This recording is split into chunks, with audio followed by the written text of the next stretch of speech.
오늘 말씀은 골로새 교회 교인들을 향한 바울의 문안 인사입니다. 바울이 편지 마지막에는 항상 안부를 전해요. 함께 있는 사람들의 안부도 전하고 또 그 교회의 안부도 이제 전하죠. 교회에 있는 사람들에게. 오늘 본문이 바로 그 내용입니다. 그런데 특별히 어느 곳에서나 마찬가지지만 바울이 편지를 마무리하면서 안부를 전할 때 등장하는 사람들이 참 많이 있습니다. 이 등장하는 사람들이 바로 다 바울의 동역자들이죠. 함께 일했던 사람들입니다.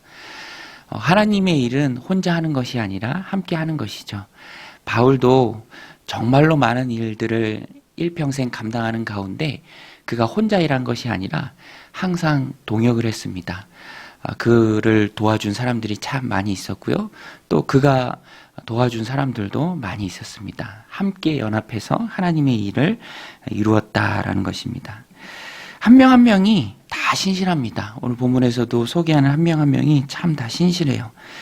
아리스다고가 나오는데요. 아리스다고와 마가는 바울과 함께 같이 기도했습니다. 특별히 데살로니가 출신의 아리스다고는 바울과 굉장히 많이 함께 했습니다. 여러 차례 전도 여행도 하고요.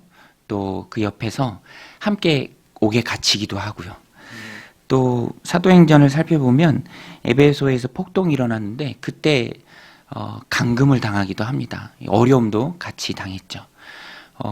여러분 좋은 일 있을 때 같이 있는 것도 참 힘이 되지만 힘들고 어려울 때 위로와 힘이 필요할 때 그때 옆에를 지키는 사람이 참 귀하죠. 아리스다고는 바울에게 있어서 이런 귀한 사람이었습니다.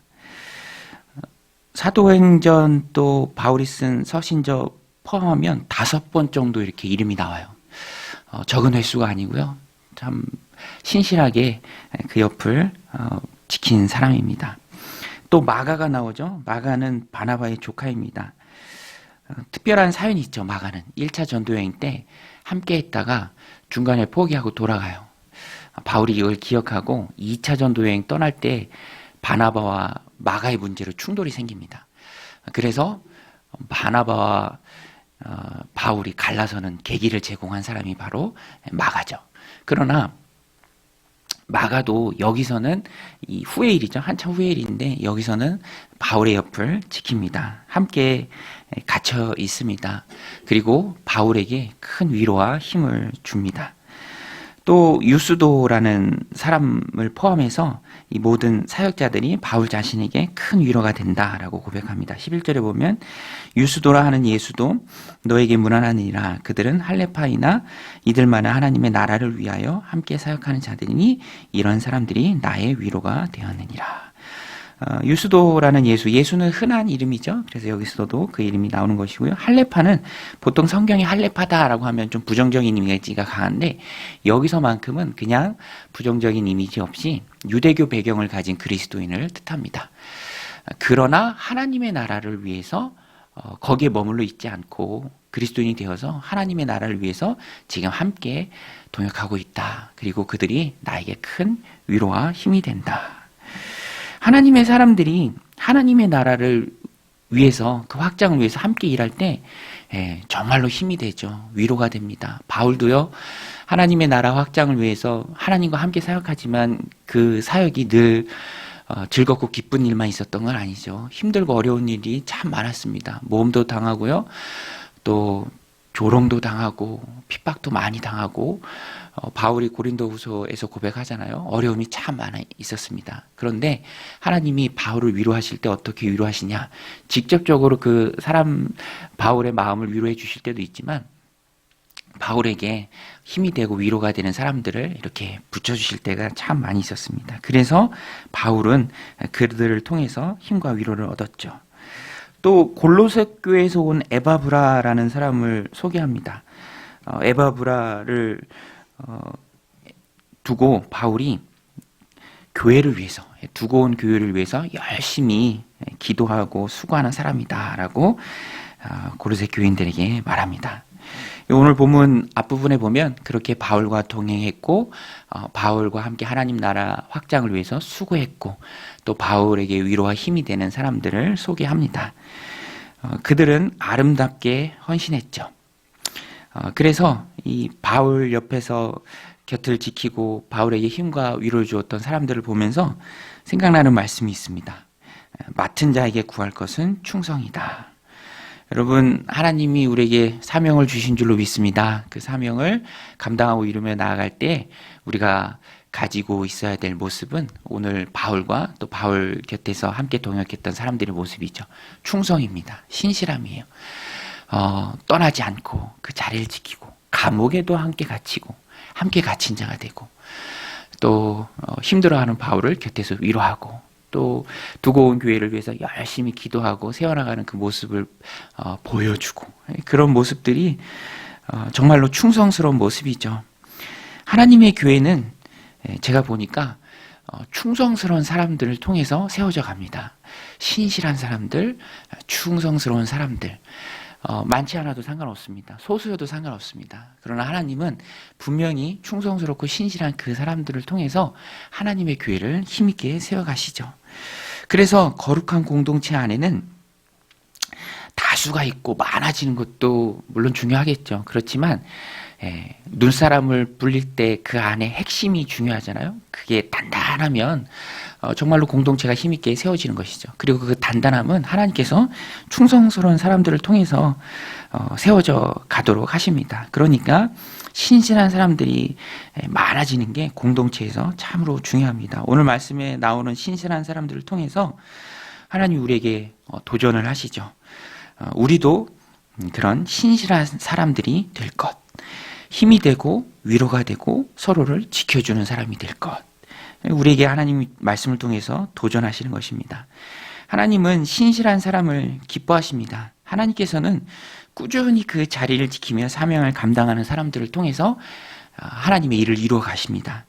주님이 달란트 비유에서도 말씀하신 것처럼 주님이 하나님의 백성들을 평가하시는 기준이 있는데, 칭찬하시는 기준이 있는데 그것은 신실함이죠. 잘하였도다, 착하고 충성된 종아, 신실하게 감당한 사람들에게 하나님 그 칭찬을 주십니다. 절대로 성과나 열매가 그 자체가 전부는 아닙니다. 오히려 그 신실함 가운데 따라오는 것이죠. 그리고 그러한 성과나 열매가 없다 한들 하나님께서는 신실함을 보시고 칭찬을 하십니다. 하나님의 나라에서는 어떤 수고도 그냥 하는 수고가 없죠.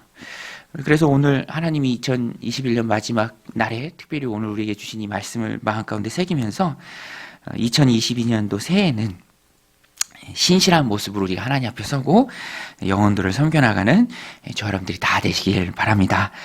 바울은 마지막으로 축도와 인사를 합니다. 오늘 18절 말씀인데요.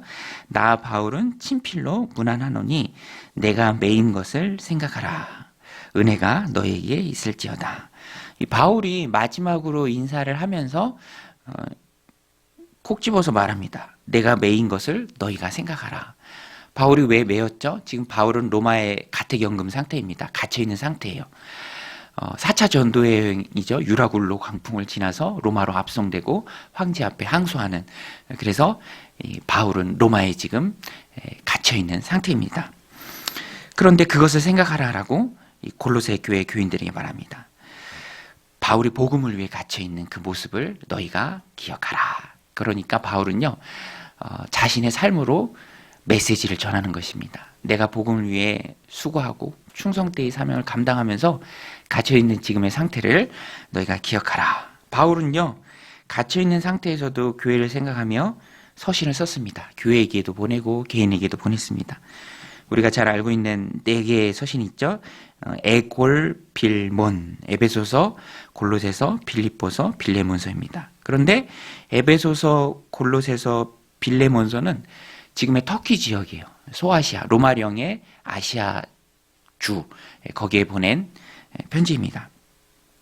그래서 16절에 보면 이 골로새서를 라오디아 교회에도 보내서 그들도 읽게 하고, 라오디아 교회에서 보낸 편지를, 온 편지를 너희도 읽으라, 회람해라, 돌려봐라, 이렇게 얘기합니다. 그래서 이 라오디아 교회에서 온 편지를 에베소서로 보기도 합니다. 이렇게 돌려 읽으면서 바울의 그 메시지를 들으라라는 것이죠. 바울은요, 갇혀 있지만 서신을 통해서 열심히 목양을 하고 있습니다. 교회를 세워나가고 있는 거예요. 열심히 하나님의 일을 감당하고 있습니다. 갇혀 있으면서도 열심히 복음을 위해 충성하는 그 모습을 메시지로 골로새 교회에 전한 거죠. 우리가 하나님의 일을 하면서 이래서 안 되고 저래서 안 되고 그런 말을 할 때가 참 많이 있습니다. 그러나 바울의 삶이 우리에게 메시지가 되죠. 바울은요, 갇혀 있으면서도 열심히 교회들을 세워나갔습니다. 갇혀 있는 것 자체가 정말로 다른 어떤 설교보다도 큰 메시지죠. 삶이 메시지다라는 것입니다. 설교는 삶으로 하는 것이다라는 말이 있습니다. 세상에 메시지가 참 많이 있죠. 넘칩니다. 그러나 거기에 맞는 삶이 어떤 면에서는 훨씬 더 진실하고 강력한 메시지가 된다라는 것입니다.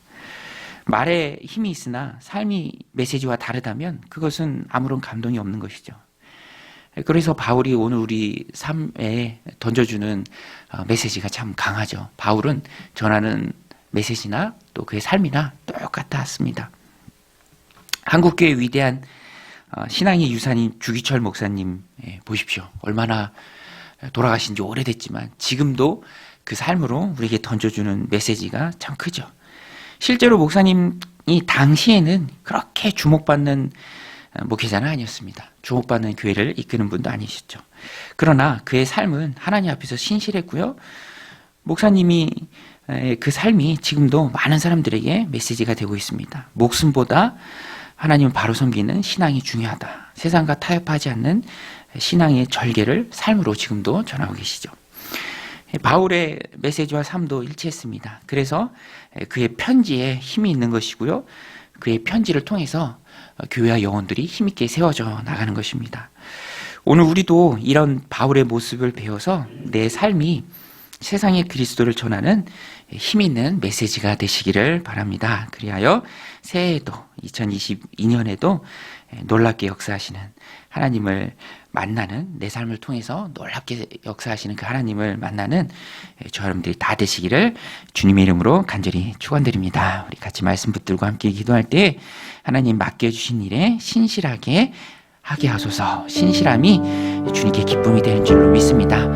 하나님이 2021년처럼 2022년에도 신실하게 주님 주신 사역을 감당하고 영혼들 섬겨나가는 우리가 되게 하여 주옵소서. 또 삶의 메시지가 되게 하여 주옵소서. 내가 먼저 하나님의 말씀을 살아낼 때, 말씀대로 살아갈 때 그 삶이 세상 사람들에게 주님을 드러내는 메시지가 될 줄로 믿습니다. 함께 기도하며 나가겠습니다.